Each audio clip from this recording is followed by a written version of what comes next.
ஆலயா cotton trending வேட்டிகள் ஷர்ட்டுகள். கடந்த 2021ஆம் ஆண்டு விழுப்புரம் மாவட்டம் மயிலத்தில் 9 வயது சிறுமியை கடத்தி சென்று பாலியல் வன்கொடுமை செய்த இளைஞருக்கு 20 ஆண்டுகள் சிறை தண்டனையும் 10,000 ரூபாய் அபராதமும் விதித்து போக்சோ நீதிமன்றம் உத்தரவிட்டுள்ளது. மேலும் பாதிக்கப்பட்ட சிறுமிக்கு தமிழக அரசு 2 லட்சம் ரூபாய் இழப்பீடாக வழங்கவும் உத்தரவிடப்பட்டது.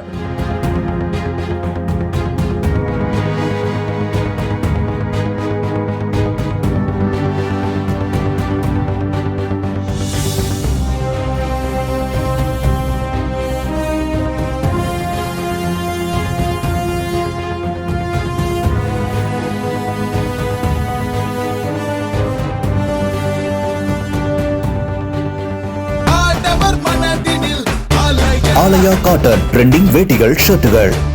பிளே ஸ்டோர் மற்றும் ஆப் ஸ்டோரில் இருந்து பாலிமர் செயலியை QR கோடு மூலம் பதிவிறக்கம் செய்யுங்கள். செய்திகளை உடனுக்குடன் பெறுங்கள்.